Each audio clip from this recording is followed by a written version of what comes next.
আপনার কোনো চিন্তা থাকবে না। আর আল্লাহকে যদি আপনি ভয় করেন, আল্লাহ পাকের ভয় যদি আপনার অন্তরে থাকে, তাহলে একটা কথা মনে রাখবেন, জীবনে আপনার কদম ওই রাস্তাতে যাবে না যেই রাস্তায় গেলে আল্লাহ নারাজ হয়ে যাবে। জীবনে আপনি ওই বেহালালি ইনকাম করবেন না যেই ইনকামে আল্লাহর রাজামন্দি, আল্লাহর খুশি থাকবে না। জীবনে আপনি ওই কর্ম করবেন না যেই কর্মতে আল্লাহ বেজার হবে। এক কথা, আল্লাহর ভয় যদি আপনার অন্তরে ঢুকে যায়, সমস্ত নোংরা কাজ থেকে আপনি হেফাজত পেয়ে যাবেন। জোরে বলুন সুবহানাল্লাহ। তো আল্লাহ পাকের ভয় কোন জিনিস? আজকে কিন্তু এই জিনিসটা আমরা কিন্তু জানি না বাবা। না জানার কারণ হচ্ছে কি, যে আল্লাহ তাবারাক ওয়া তাআলাকে যদি আমরা ভয় করতাম, তাহলে আল্লাহ পাক আমার আপনার উপরে নামাজকে ফরজ করেছেন, আমরা জীবনে নামাজ ছাড়তাম না। আল্লাহ পাককে যদি ভয় করতাম, আল্লাহ বলেছেন সুদ খেও না, আমরা সুদ জীবনে খেতাম না। আল্লাহকে যদি ভয় করতাম, আল্লাহকে যদি ভয় করতাম, আমরা জীবনে শরাব পান করতাম না। আল্লাহকে যদি সচ্চা পাক্কা ভয় করতাম, জীবনে আমরা জুয়া খেলতাম না। আল্লাহকে যদি সচ্চা পাক্কা ভয় করতাম, জীবনে আমরা চুরি করতাম না।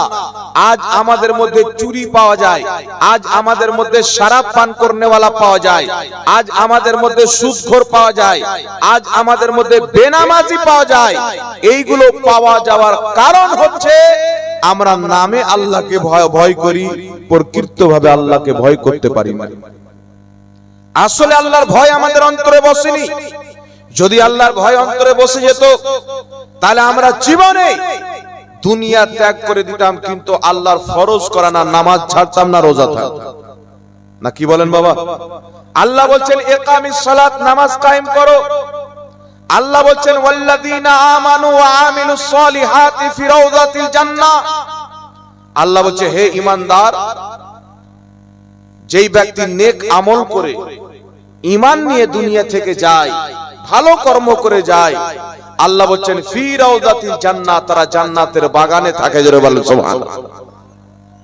আমরা মুসলমান নবী পাকের কবরকে রওজা বলি, আল্লাহর নেক বান্দাদের মাজারকে রওজা বলি, কারণ আল্লাহ কোরআন পাকে বলেছেন যারা ঈমান এনে ভালো কর্ম করে দুনিয়া থেকে যায়, আমি আল্লাহ তাদের কবরকে জান্নাতের রওজা বাগান বানিয়ে দিই। জোরে বলেন সুবহানাল্লাহ।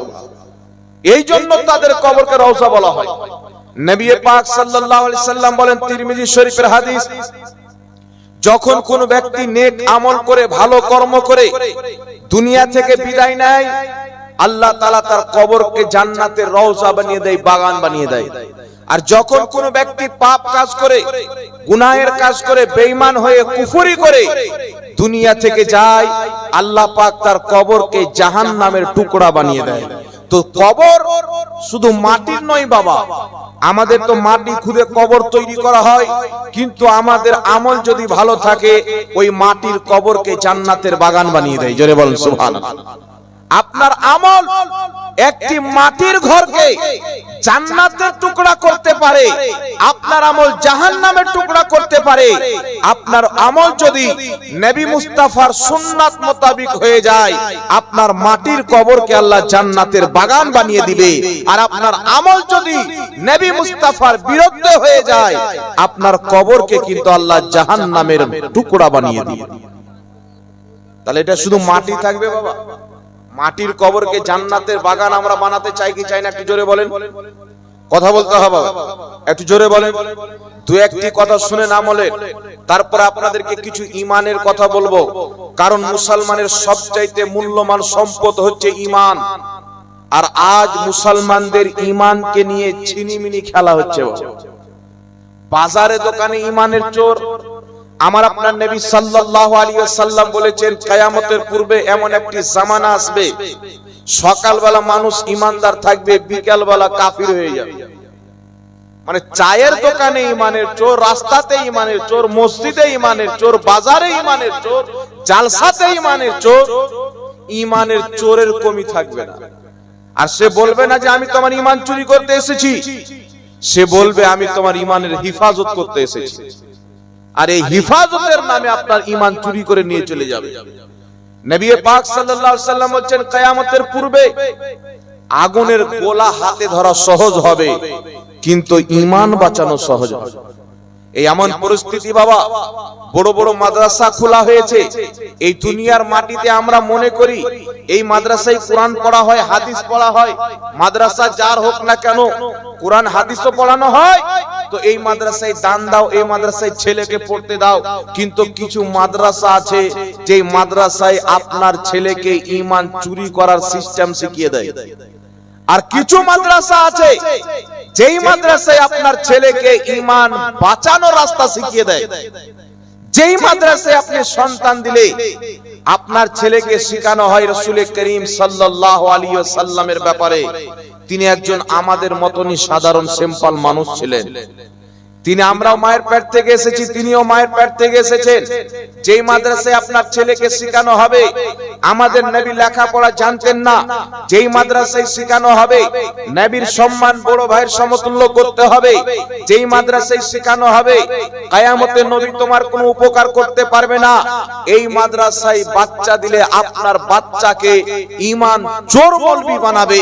আর যেই মাদ্রাসাতে ভর্তি হলে সকাল সন্ধ্যা নবীর আদব শেখানো হয়, আগে কালাস পরে হবে, নবী মুস্তাফার আদবে দাঁড়িয়ে সালাম আগে হবে, কালাস পরে হবে, নবীর তাজিম আগে হবে, ওই মাদ্রাসার ছেলে পেলেকে ঈমান হিফাজত করার তরিকা শিখিয়ে দেওয়া হয়। জোরে বলেন সুবহানাল্লাহ।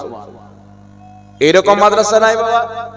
তো যখন এই মাদ্রাসায় পড়নেওয়ালা মৌলবি হবে, তখন নবী পাক সাল্লাল্লাহু আলাইহি সাল্লামের কেউ যদি তাজিম করে তাকেও ব্যথা হবে, কেউ যদি সম্মান করে তাকেও ব্যথা হবে। আচ্ছা বাবা শুনেন তো, মুসলমান মোহাব্বতে নবী পাক সাল্লাল্লাহু আলাইহি সাল্লামের সম্মানে মুসলমান দাঁড়িয়ে সালাতু সালাম পাঠ করে। অনেক মৌলবি এটা মিটার জন্য লেগে আছে না নাই? কথা বলেন। তার সমাজে সুদখোর আছে, তার বিপক্ষে এত কঠোর ভাবে লড়ে না। তার সমাজে শরাব পান করনেওয়ালা আছে, তার বিপক্ষে এত কঠোর ভাবে লড়ে না। যেই শরাবির ব্যাপারে রাসূল পাক বলেন, যেই ব্যক্তি দারু পান করবে কিয়ামতের ময়দানে আমি মুস্তাফার হাতে হাউজে কাউসারের পানি পান করতে পাবে না। যেই ব্যক্তি সুদ খাবে সেই ব্যক্তি কিয়ামতের ময়দানে তার পেট বিল্ডিং এর মতন হয়ে যাবে।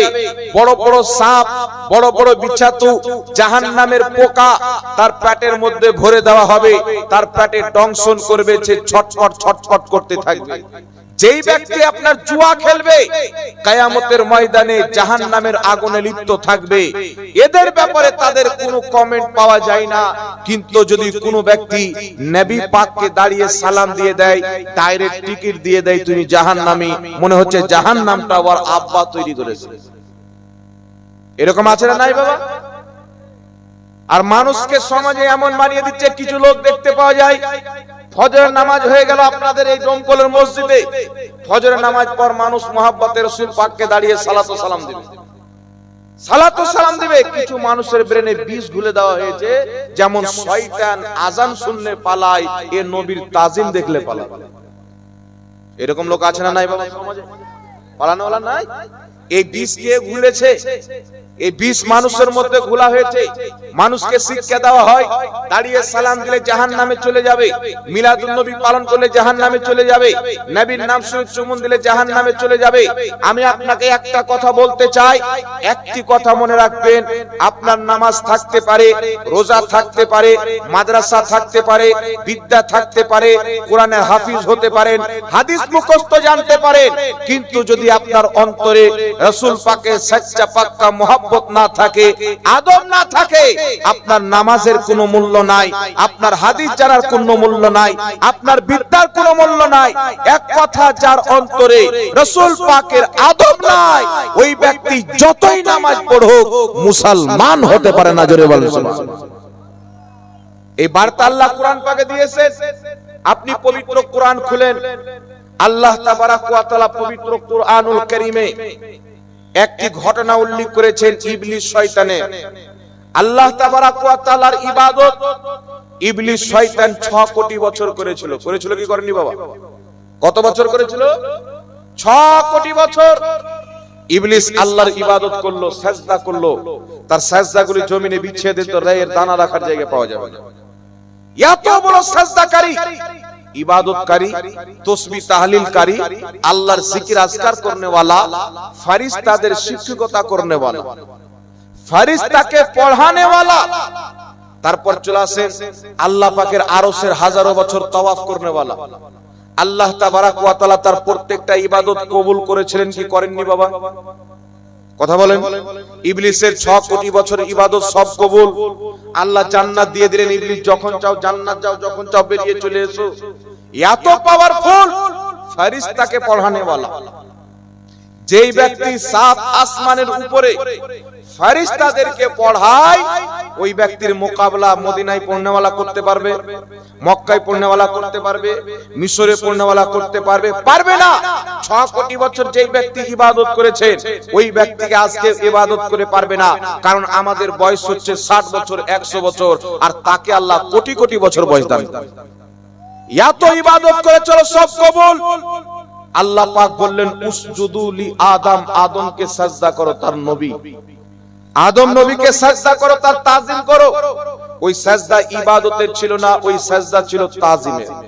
উসজুদু লি আদম, আদমকে সাজদা করো। ফাসাজাদু, সবাই সাজদা করলো, ইল্লা ইবলিস, কিন্তু ইবলিস সাজদা করলো না। আল্লাহ পাক বলেননি ইবলিস 6 কোটি বছর আমাকে সাজদা করেছো, আদমের সম্মান করলে না, তো কি হলো, যাও তোমাকে maaf করে দিলাম। এই কথা আল্লাহ বলেন নাই। আল্লাহ পাক বলেননি ইবলিস তুমি আমার ইবাদত করেছো, ফেরেশতাদের শিক্ষকতা করেছো, আর জান্নাতের মধ্যে থেকেছো, আরশের তাওয়াফ করেছো, যাও তোমাকে ক্ষমা করে দিলাম। আল্লাহ এই কথা বলেন নাই। আল্লাহ তাবারাক ওয়া তাআলা বলছেন ইবলিস তুমি আমার তো ইবাদত করেছো, ফেরেশতাদেরকে পড়িয়েছো, আরশের তাওয়াফ করেছো, কিন্তু তুমি যদি আমার আদমের সম্মান না করো, আমার আদমের ইজ্জত না করো, আমার আদমের তাজিম না করো, তো একটি কথা মনে রাখিও, কিয়ামত পর্যন্ত আমি তোমাকে শয়তান বানিয়ে দিলাম, মুরতাদ বানিয়ে দিলাম। তোমাকে শয়তান বানিয়ে আমি আল্লাহ কিয়ামত পর্যন্ত একটি আকীদা কায়েম করে দিলাম, বিধান বানিয়ে দিলাম। নামাজ যতই পড়ুক, রোজা যতই রাখুক, হজ যতই করুক, যাকাত যতই দেখ, যদি তার অন্তরে নবীর আদব না থাকে, মহব্বত না থাকে, যতই নামাজ পড়ুক মুসলমান হতে পারে না। জোরে বলেন সুবহানাল্লাহ। বলেন বাবা 6 কোটি বছর ইবাদত করে যদি আদমের সামনে মাথা নত না করে, শয়তান হয়ে যায়, তাহলে যেই ব্যক্তি মুহাম্মদ রাসূলুল্লাহর সম্মান করবে না, যিনি আদমের নবী, ওই ব্যক্তির নামাজ কবুল হবে, তার মাদ্রাসা কবুল হবে, তার বিদ্যা কবুল হবে।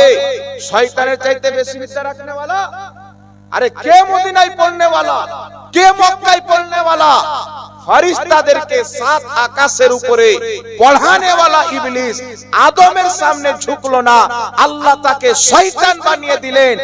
আজ যারা নবী মুস্তাফার জন্য দাঁড়াতে কষ্ট পায়, বিদআত মনে হয়, শিরক মনে হয়, হারাম মনে হয়, আমি তাকে বলতে চাই তোমার মধ্যে আর শয়তানের মধ্যে তফাৎ কি থাকলো?